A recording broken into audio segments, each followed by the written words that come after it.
I can speak for Iceland, and I absolutely think the system like it is here today has nothing to do with democracy. The country is controlled by political parties, and they have their own agenda, which has not very much to do with the good of the general public, which democracy should be about. The way we have done democracy up till now, that system simply doesn't have the legitimacy it had before the crash.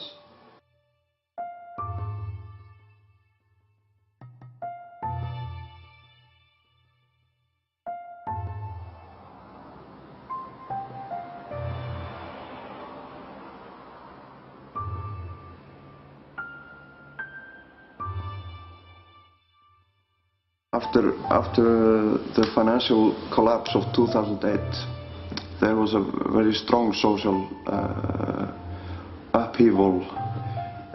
There was a very strong feeling that we were somehow at the end of a regime.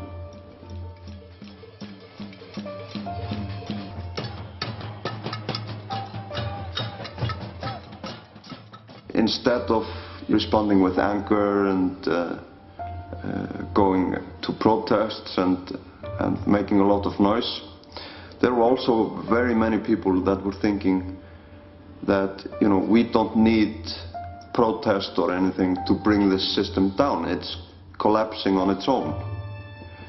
What we need to think about is, what are we going to do next? And I think it's a really good text. But now it's in the hands of the parliamentarians, and it's very important that we will help each other to do one thing, which is very, very, very seriously important. And I'm going to allow myself to be completely sincere, because this is seriously important. The university in Iceland failed massively. I was in university when everything crashed, studying law. And I was being taught by some teachers how to evade taxation, you know. Teaching little lawyers how not to pay tax was happening in our university. And the university is paid by taxpayers' money. There were people that tried to speak out, to say, listen, we're going here in the wrong direction, but they were laughed at, and they were ridiculed, and they were not listened to. I think education is somewhat overestimated. And it was also in this constitution, most of us were very educated. I would have preferred to see maybe nurses or taxi drivers or sailors. More of people who are working in the ground, because most of the nations are working on the ground.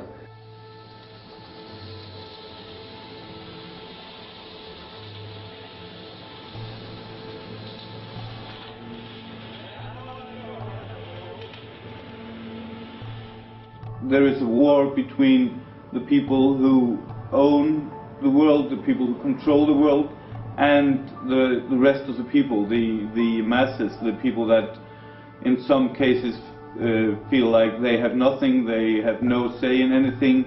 I'm a member of the Parliamentary Assembly to NATO, and in my committee on last session there was a report on cybercrime, and it was based on WikiLeaks and Anonymous and various other threats. After the report was introduced, the person responsible for it said that they had drawn the line where cyber crimes or warfare would be considered an act of war, so they could send in the real world war up against it. And I asked, where is this line? And they said, we don't want to tell, because those that want to use the internet for that sort of purposes will go to the boundaries of this line that we have.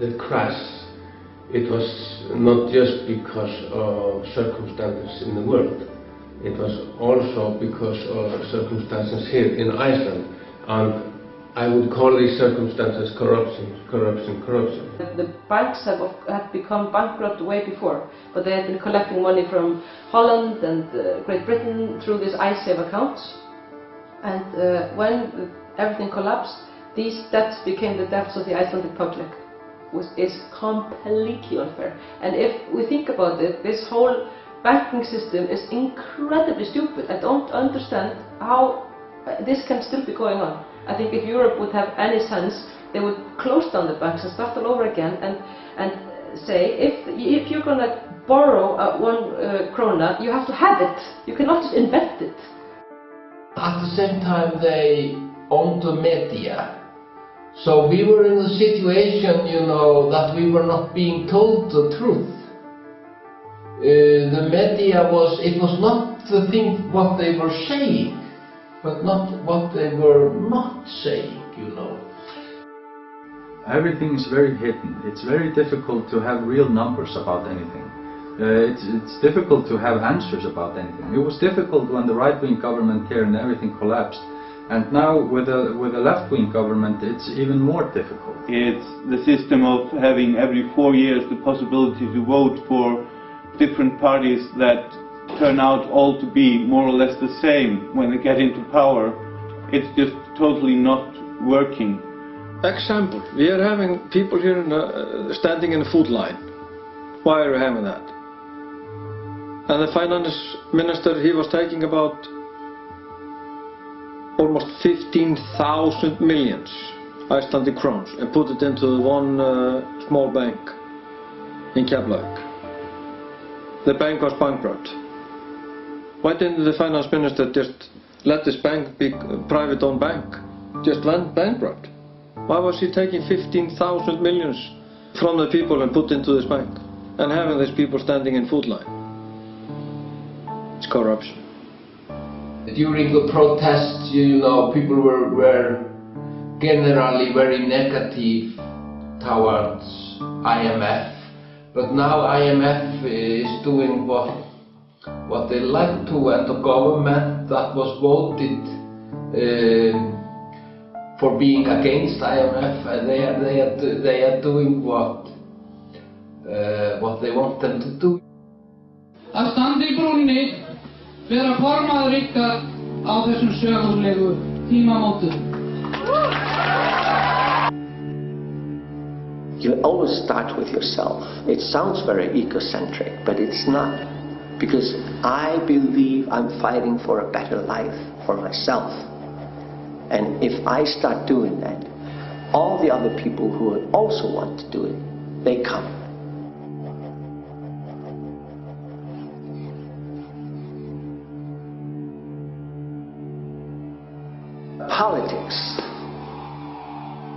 Politics. There are, like, when a system is the same system for decades, it means there are the same power people, the same power groups, families, and they don't want to change the situation. I'm not saying all political parties are evil or bad, but I think what they do is they give people the chance to not think. You know, you just think, okay, I will put my ex here with this hurt people and trust them. And it's not a great idea, because we have to think by ourselves, you know. And if you just decide to outsource your participation in society and democracy to other people, you are betraying your society, I think. You know, so I think they become little mafias, unfortunately, and they start just thinking about how they can maintain themselves and how they can maintain more power and how they can get their people to the right places and stuff like that. Since the crash in 2008, up to about 50% of the voters would like to vote some other party which they haven't seen, just anything else other than the old political parties, or they would turn in an empty vote or wouldn't want to vote. The parliament has had, they haven't even reached 10% trust. About 9% of Iceland trust the parliament. In a recent poll, the majority of Icelanders thought that the elected officials in parliament were looking more after the interests of the banks than the homes or citizens in general. We are not good enough consumers, and that has to do with general consuming and also democratic consuming. people tend to forget very quickly what the political parties are about and what they have done in the past. They're sticking with them like football teams, like fans of football clubs. And that's really something that we have to learn not to do. You ask a politician, he doesn't know what he's being asked about, but he's willing to give you some answers. The answers are many times